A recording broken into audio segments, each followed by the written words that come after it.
Good morning बच्चों। आज हम सीखेंगे बंडल और तीली के माध्यम से परिवर्ती संख्या या ठीक बाद की संख्या। तो सबसे पहले तो हम समझ लेते हैं कि ठीक बाद की संख्या हम किसे कहते हैं।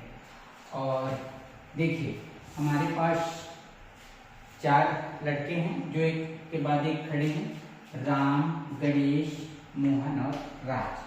अब देखते हैं कि राम के बाद कौन कौन खड़ा है। तो राम के बाद है गणेश है, मोहन है, राज है, बाद खड़े। लेकिन उसके ठीक बाद कौन खड़ा है? तो राम के ठीक बाद है गणेश। ठीक है, तो ठीक बाद और बाद दोनों में अंतर है। ठीक बाद मतलब उसके जस्ट बाद कौन है उसे कहेंगे ठीक बाद। ठीक है, और जैसे गणेश के बाद तो मोहन और राज दोनों हैं, पर ठीक बाद गणेश के ठीक बाद है मोहन। तो इस तरह से हम उसके ठीक बाद या उसके पीछे को हमें मालूम करना है। संख्याएं भी इसी तरह से होती हैं कि संख्याओं के बाद तो बहुत सारी संख्याएं होती हैं, लेकिन ठीक बाद कोई एक संख्या होगी। और आज की कक्षा में हमें बंडल और तीली के माध्यम से उसी संख्या को मालूम करना है कि किसी संख्या के ठीक बाद कौन सी संख्या है। उसे हम परिवर्ती संख्या भी कहते हैं या हम ठीक बाद की संख्या कहते हैं। तो चलिए हम देखते हैं 7। अब 7 के ठीक बाद क्या आएगा, तो इसे मालूम करने के लिए सबसे पहले हम 7 काड़ियां लेते हैं, इकाइयां लेते हैं। 1 2 3 4 5 6 7। ठीक है, अब ठीक बाद मालूम करने के लिए हमें क्या करना होगा? ठीक बाद मालूम करने के लिए हमें 1 जोड़ना होगा। इस 7 में हमें 1 जोड़ना होगा, 1 मिलाना होगा। ठीक है, तो यह 7 है, मैं उसमें 1 मिला दिया। ठीक है, तो अब इसे हम गिनेंगे और वही संख्या यहाँ आएगी। तो चलिए गिनते हैं। 1 2 3 4 5 6 7 और यह 8। तो 7 के ठीक बाद कौन सी संख्या आती है? 8 आती है। बाद तो बहुत सारी संख्याएं आएंगी, 9 10 11 12 13, लेकिन ठीक बाद केवल और केवल 8 होगा।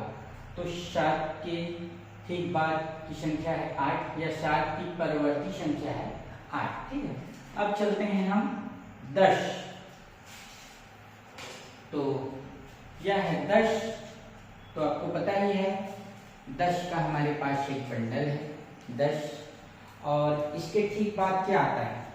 तो याद रखिए, 10 के ठीक बाद हम गलती कर बैठते हैं, हम कहते हैं बंडल है, तो 10 के ठीक बाद एक और मिला दिए तो यह आएगा। तो ऐसा नहीं है। ठीक है, हमें पता है 10 का एक बंडल बनता है और उसके ठीक बाद तो हमें केवल एक तीली मिलानी है, एक तीली मिलानी है। ठीक है, तो 10 और उसमें हमने एक तीली मिला दी, तो 10 और 1 क्या हो? 10 और 1 11। तो 10 की परिवर्ती संख्या हुई 11। उसी तरह से हम लेते हैं 21। तो सबसे पहले हम 21 निकाल लेते हैं। ठीक है, तो यह हुआ 21। 2 बंडल, 2 दहाई और 1 इकाई, 21। ठीक है, 10 20 और 21। अब 21 के ठीक बाद कौन सी संख्या आएगी? तो इसमें हमें 1 मिलाना होगा, या इसमें हमने मिला दिया। अब देख लीजिए, 2 बंडल और 2 इकाइयां। ठीक है, तो यह हुआ 20 21 22। तो कितना आएगा? 22 आएगा। 21 के ठीक बाद आता है 22। ठीक है, अब आगे चलते हैं 32 की ओर।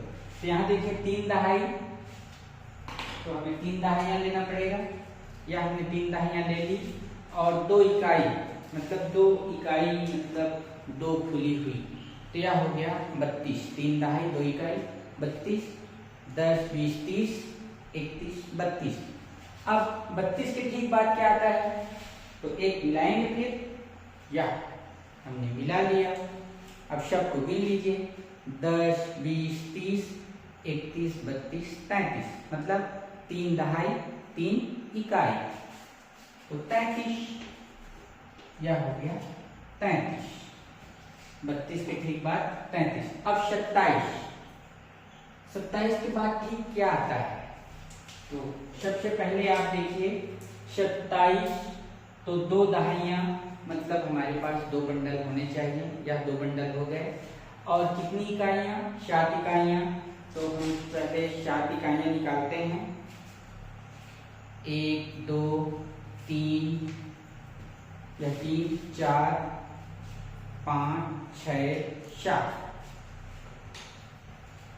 और यह हो गए 27। ठीक है।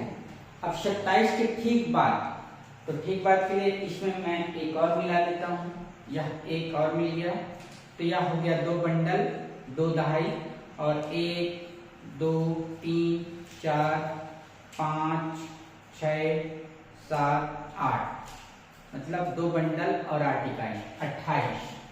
तो यह हो गया 2 बंडल और 8 इकाई, इसे हम पढ़ेंगे 27 के ठीक बाद 28। अब चलते हैं 30, एक बड़ी संख्या लेते हैं 30। 30 के बाद कौन सी संख्या आएगी?